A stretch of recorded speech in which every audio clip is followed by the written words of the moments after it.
Hey, you found me! Welcome to my channel, where things get weird, wild, and occasionally wise. If you're new, hit that subscribe button and toss this video to your friends, your grandma, or your dentist. Also, where are you watching from? I'm dying to know. Onward. My name is Liam. I'm 37 now, and even today I struggle to fully grasp how everything unfolded. I was married to Diana for 14 years. We had a daughter named Sienna, who was 8, and for the longest time, I honestly believed we had the kind of picture-perfect life that made other people jealous. Diana was on the shorter side, always insisting she stood at an even 5 feet tall, but truthfully, she didn't quite make it past 4 feet 11 inches. For a full decade, our lives revolved entirely around Sienna. She was the center of everything, our schedules, our conversations, our decisions. We doted on her endlessly. Diana and I used to daydream about the quiet life we'd have once Sienna headed off to college in 8 years. But something shifted, something I couldn't ignore. Diana began to change in ways that were impossible not to notice. She started coming home late, making a beeline for the shower without saying much, and slowly she grew more detached, emotionally and physically, from both Sienna and me. She began claiming she had PTA meetings every Wednesday night, religiously. I didn't push back. My job in sales keeps me on the road a lot, and trust had always been the bedrock of our relationship, or so I believed. Everything started to unravel the day Sienna asked me to meet her new teacher, Missy. Her previous teacher, Ms. Marshall, had left to care for her husband after his heart attack. Normally, Diana handled all things school-related. I stayed out of it. But Sienna was adamant. She said Mom had been acting weird lately and she really wanted me to meet the new teacher. I had no idea what I was walking into.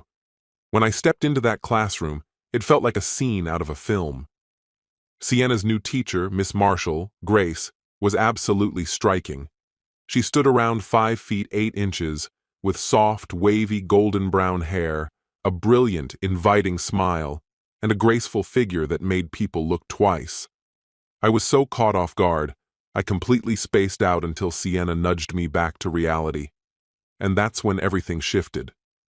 As we chatted about school and how I could get more involved, Grace offhandedly mentioned that the PTA only meets once a month, on the 3rd Tuesday to be specific. My stomach dropped. For 2 solid months, Diana had been saying she had weekly Wednesday PTA meetings. So where had she really been? I kept it together in front of Grace and even signed up to volunteer with the track club. Running is a passion of mine. But inside, I was coming undone. As soon as I got home, I rang up my buddy Hop. He'd gone through something similar and once hired a private investigator. He hooked me up with a firm called Ponderosa Investigations. They were at my house within an hour. The lead investigator was a guy named Joseph Cartwright. Everyone called him Little Joe, thanks to his 5 feet 4 inches stature. He came in and set up everything: wiretaps on the house phone, monitoring software for Diana's cell, and hidden cameras around the house. I couldn't bring myself to watch the live footage, so I asked for weekly DVD summaries instead. I needed answers, but I wasn't ready for them in real time. "What's peace of mind worth to you?" Joe had asked. Turned out it cost quite a bit, but I had to know. If Diana was innocent, we had something to salvage. If she wasn't, I needed the truth laid bare. While the investigation was underway, I started seeing more of Grace at track club meetups. There was something magnetic about her, especially the way her soft, southern accent made even small talk feel warm and musical. During our runs, she began to open up. She told me about her ex-husband, a man so controlling and suspicious that it bordered on obsession. Ironically, he was the one cheating. He said he needed the excitement of new women to feel alive. They split 3 years ago, and she'd only recently started trusting people again. On a longer group run, we got into a deep conversation about heartbreak and healing. She said she didn't dislike men, but she'd grown up in a world that taught women their worth came from keeping a man satisfied. Without thinking, I told her, "You're the definition of a real woman." She gave me a look that said more than words ever could. Then the DVDs arrived, and they were brutal. Footage showed Diana slipping into a rundown motel with Caleb Coleman, a co-worker of hers. I didn't watch more than necessary, just enough to be sure they weren't exchanging office notes. What hit me hardest was watching her do things with him that she'd never once expressed interest in doing with me.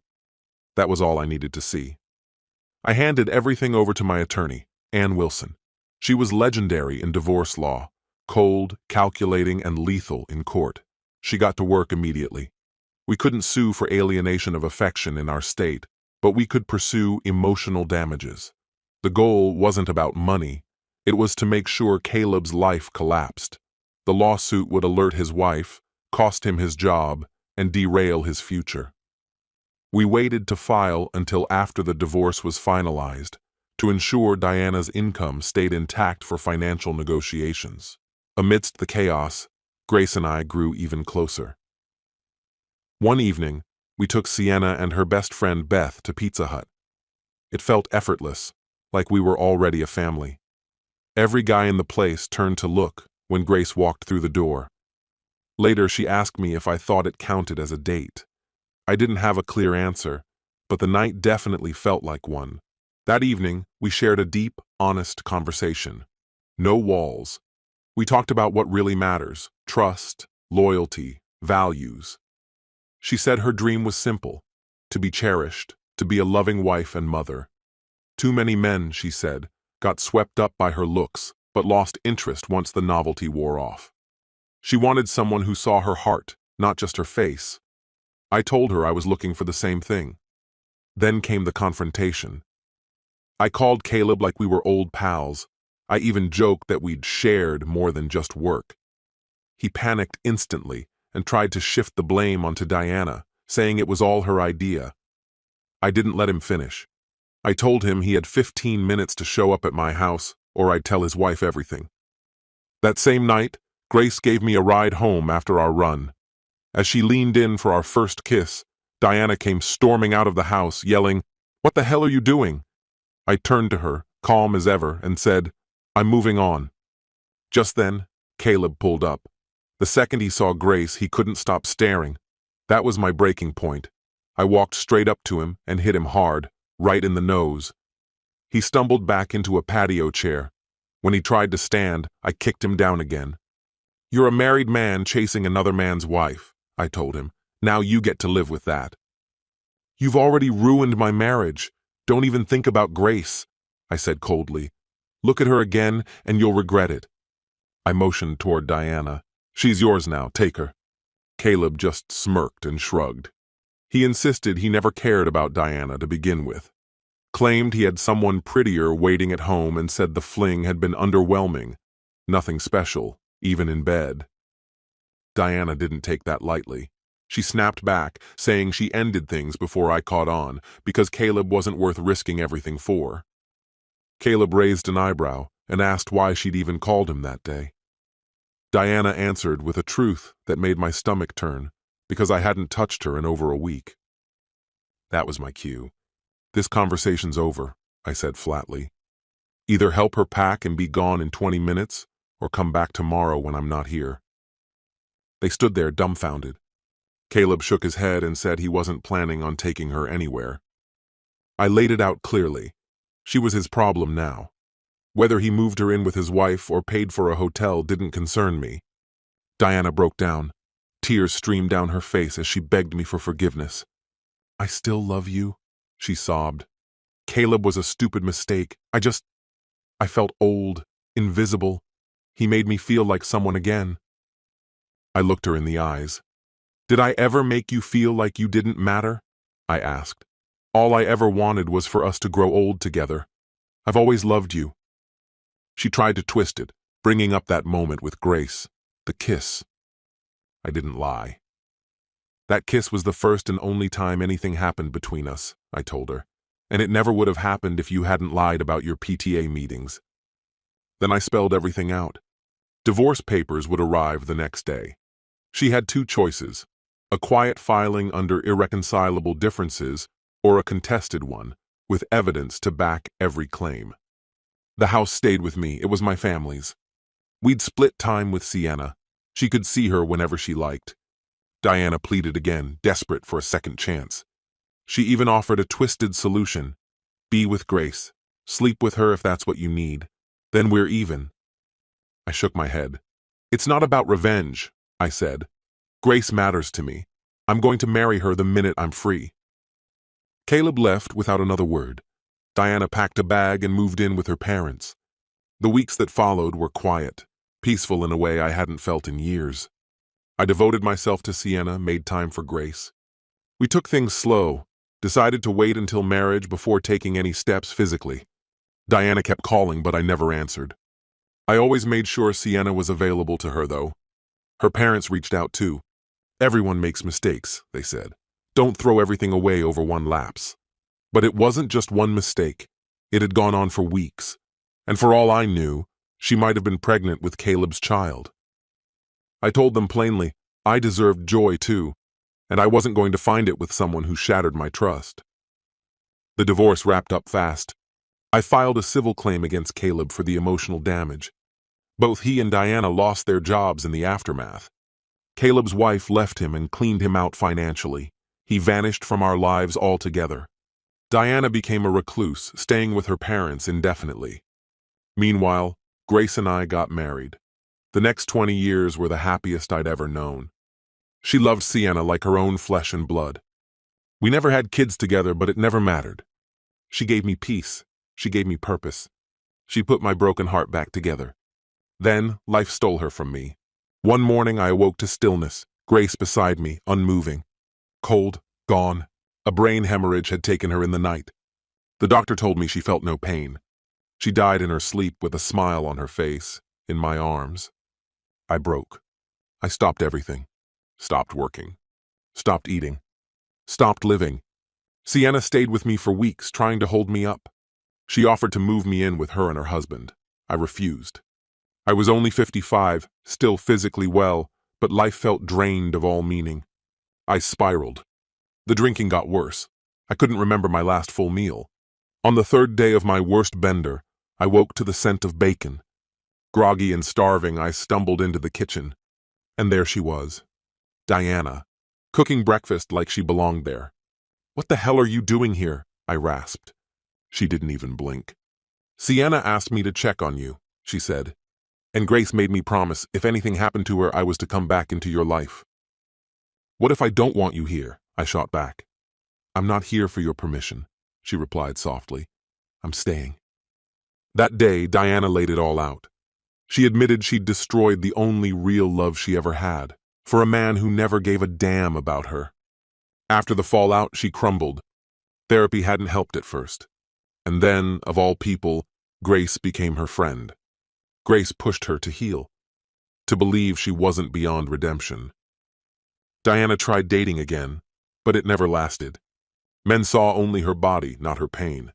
She even got engaged once, but couldn't go through with it. Grace told her it was because she still loved me. Before she died, Grace made Diana swear, if anything ever happened, she'd take care of me. Maybe, if fate allowed, she'd get a second chance. At first I couldn't bear the sight of her, but she cleaned out all the liquor, scrubbed the house, made me bathe, forced me to eat. Her visits, meant to be brief, grew longer. I didn't want her around, but I couldn't deny the truth. She was the reason I was still breathing. Something shifted. A few weeks in, I adjusted to her presence. By the second month, she was living full-time in the guest room. She took care of everything. I barely had to think. 3 months after Grace's passing, Diana approached me gently. You haven't visited her since the funeral, she said. Tomorrow makes 3 months. She'll always be with you, she added. But you've got time left before you see her again. Then, with a soft grin, she joked, not that I'll be there. I'll probably burn for what I did. You won't find me in heaven. I couldn't help but laugh. If that's the case, I said, I'll hunt you down and piss on you to cool you off. That strange little moment, it marked something new, the beginning of a different kind of connection. A year passed before we ever crossed into anything romantic. Then, on Diana's birthday, a day I'd forgotten, she asked for one simple thing. 1 hour, she said. Tonight. No expectations. Just lie beside me, clothes on, your arms around me. That's a strange gift, I said. "It would mean more than anything," she whispered. "I don't want sex. I just want to feel held." That night, she stepped into what used to be our bedroom, wrapped in a thick flannel nightgown. I pulled her close. No words, no pressure, just quiet. And we fell asleep like that, entwined in silence. I woke with my hand resting on her chest, the usual morning stiffness making the silence heavier than it needed to be. Without a word, we both shifted apart, clumsy and self-conscious. Still, Diana carried a grin for days afterward, as though some private joke had taken root between us. A week later, she twisted her ankle, and I found myself looking after her. At night, she'd call out from her room, her voice drifting through the hallway, until I finally caved and moved her into mine. It just made sense, I told myself, simpler for both of us. Her ankle healed slowly, almost suspiciously so. Part of me wondered if she was milking it, but she never did return to the guest room. Then, one night, everything shifted. I woke to find her curled into me, her hand guiding mine back to her chest, her breath warm and soft. I couldn't stop myself. I lifted her flannel nightgown and pulled her closer. She responded instantly, her body trembling with a kind of desperate need. "Luke, I need you," she whispered, and that was all it took. I let go completely. The first time was quick, almost frantic, as though hunger alone was moving us, the fabric of her gown nearly tearing in our rush. Diana's body had changed over the years, more curves, softer lines, fuller breasts, but holding her again, I realized how deeply I'd missed her. The second time was slower, measured, every motion carrying something raw and unspoken. By dawn, neither of us needed to say it. Something between us had permanently changed. She kissed me, tender and sure, and told me she had never stopped loving me. I told her I loved her too. From that moment on, we've been together, not married, but bound to each other all the same. We share everything now, mornings, nights, quiet moments, even the small comforts of just being close. We've left the paperwork behind. We know what marriage did to us before. Yesterday gave us another memory worth tucking away. After a night that left us tangled and breathless, Diana slipped out of bed to make breakfast. We'd planned to take the Mustang to Detroit for the Woodward Dream Cruise. I was stepping out of the shower when I heard her call from the kitchen. "Oh, no, you don't!" followed by the unmistakable rip of paper tearing. By the time I got there, she was cooking like nothing had happened. A few shredded bits of paper lay next to the trash, while a small pile of unopened envelopes sat neatly on the table. "What was that about?" I asked. "Just junk mail," she said with that sly smile of hers. "Breakfast in 20, then we hit the road." That night, curiosity got the better of me. I went down to the basement, fished the scraps out of the trash, and pieced them together like a puzzle. When I saw what it was, I laughed so hard I had to sit down. The letter had been an invitation for Diana to join the PTA.